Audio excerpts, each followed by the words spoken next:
일본 생활 9년차. 3년 안으로 영어방을 한번 경험한, 보잘것없는, 능력도 없는, 경쟁력도 없는, 참 별거 없는 한국 남자지만 일본에서 여러 가지를 도전하고 있는 한국.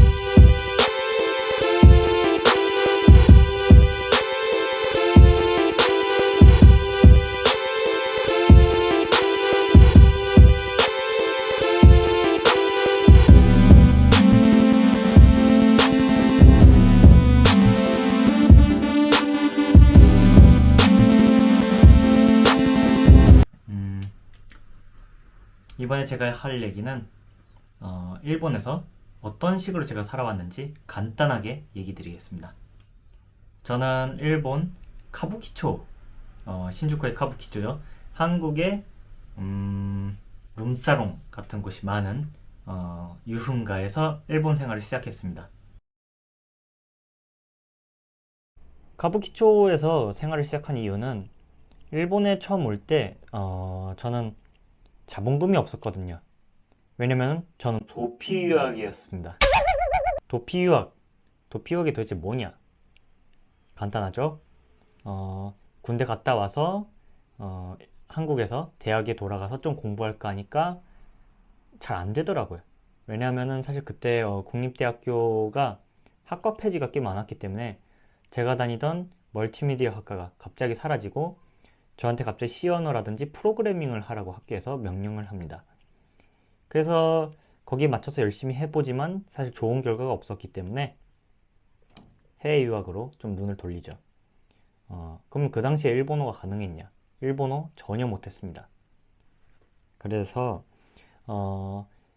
시사 일본 학원이었나? 어떤 일본어 학원을 다니면서 살짝 공부를 하는데 사실 뭐 그렇게까지 오랫동안 공부를 한 건 아니고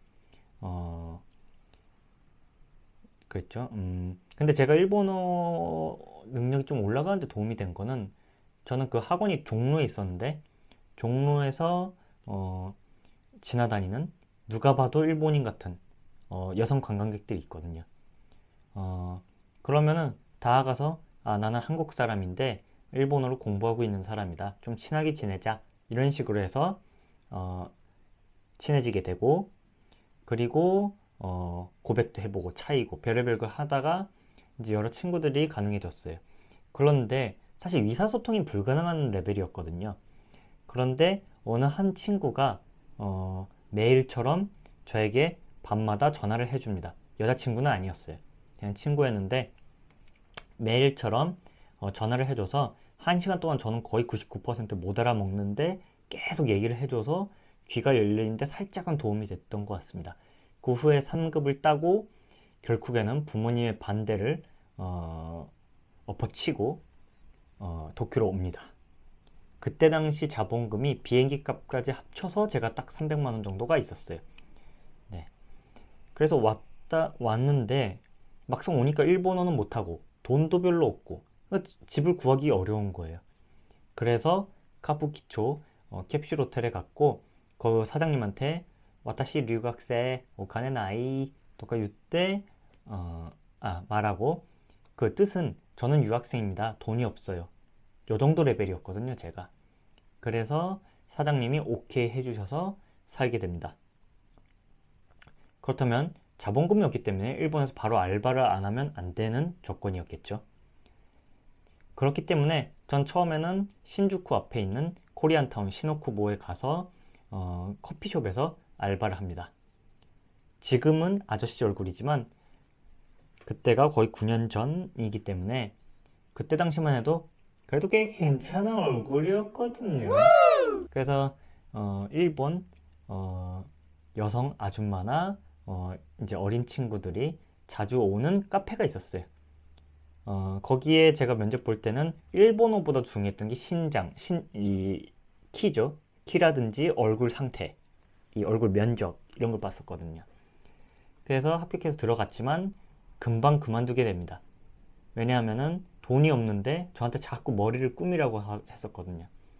그래서 바로 그만두고 그러다가 제가 했던 알바는 카부키초에서 하수구 청소 그리고 로보호텔 화장실 청소를 했었죠. 그리고 잠깐 마사지 알바도 정식 마사지 숍에서 일하는 것도 해봤지만 이제 들은 게 마사지 숍에서 알바하는 건 불법이라는 소리를 듣고서는 바로 그만두게 됩니다. 그래서 하수구 청소나 이런 걸 하죠. 그 다음에 조금 일본어가 가능하게 돼서 그때 당시에 일본어 학교를 1년 다녔거든요. 1년 다니면서 한 6개월 뒤부터 조금 일본어가 가능해져서 그래서 음식점에 주방에서 일했던 것 같아요.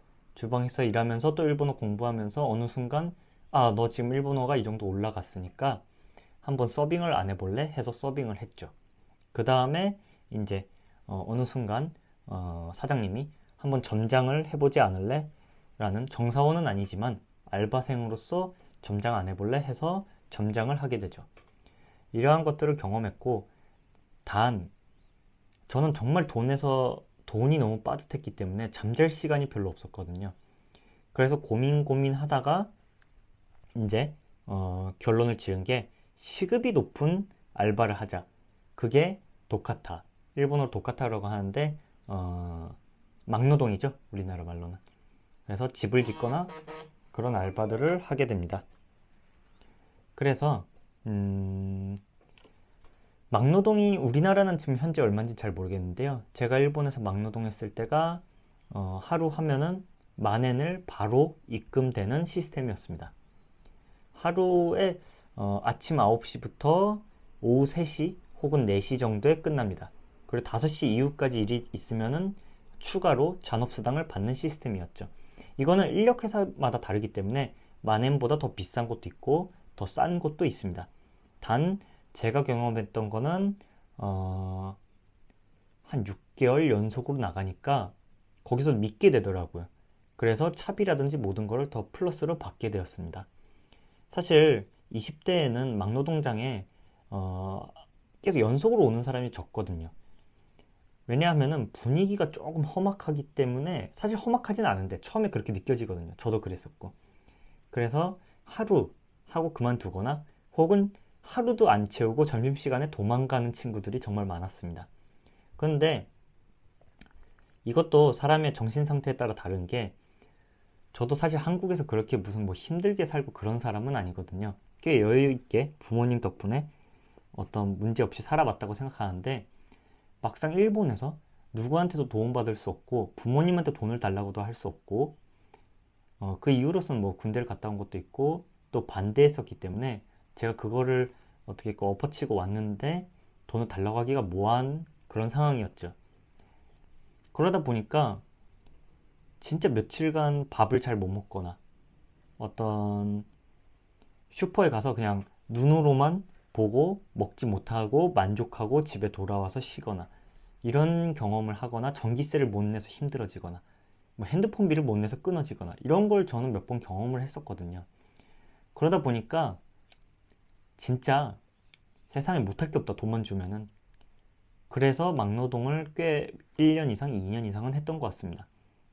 근데 막노동을 저는 오히려 남성분들에겐 꽤 추천하는데 그 이유로는 처음에 한 1, 이틀은 정말 힘들지만 한 3일, 4일 연속으로 하다 보면은 그 분위기에 적응이 되고 오히려 어떤 알바보다도 편하고 돈도 한 달 기다리지 않아도 바로 받을 수 있는 그런 알바이기 때문에 저는 오히려 추천합니다.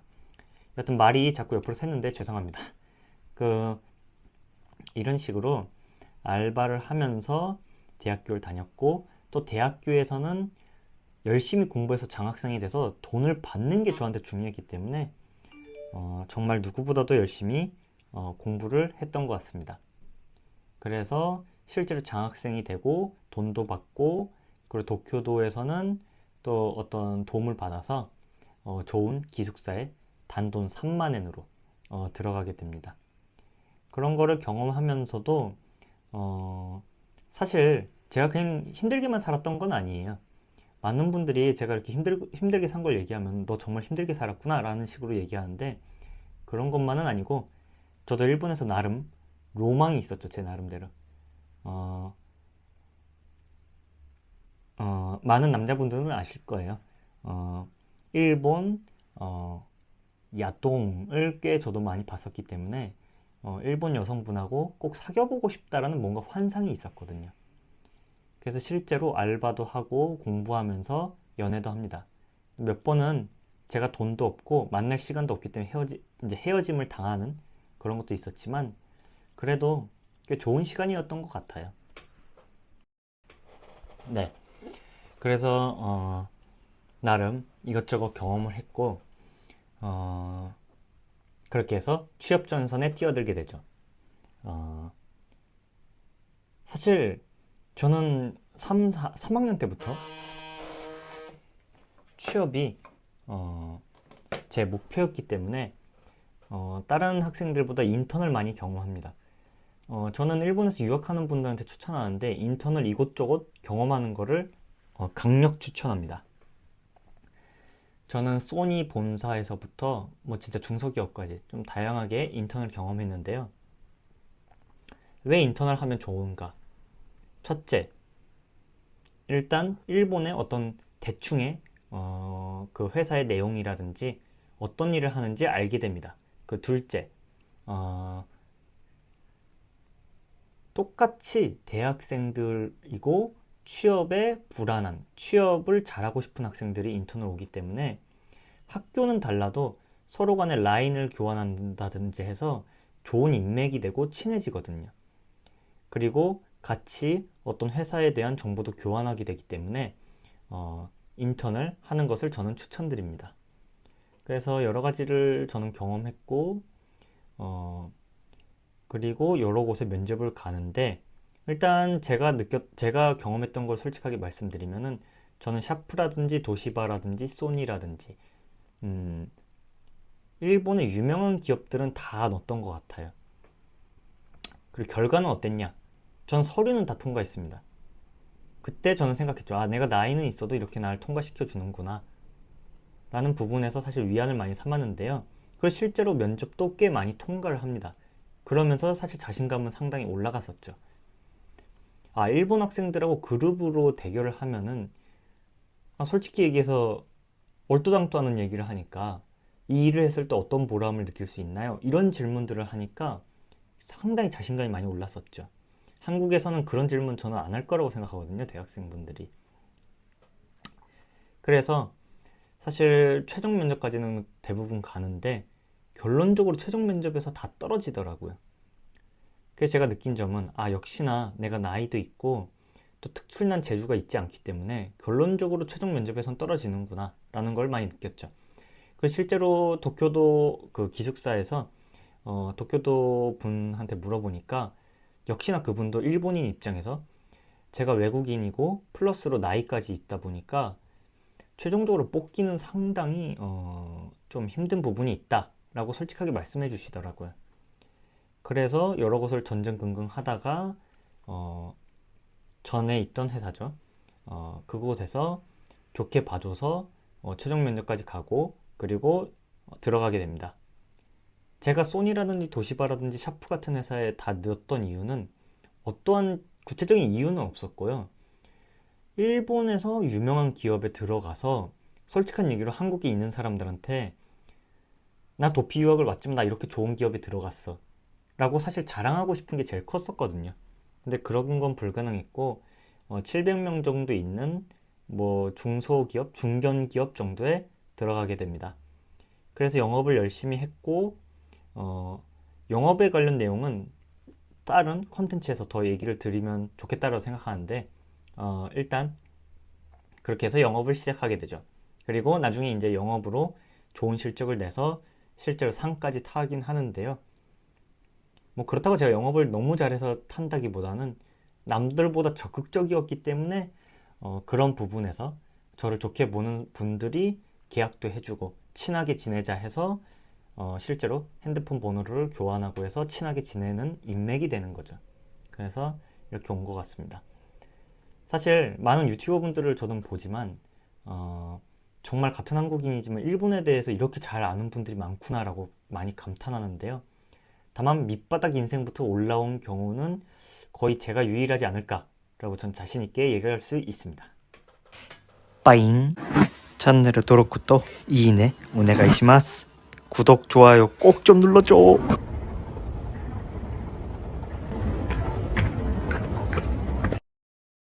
구독하면 복이 온다.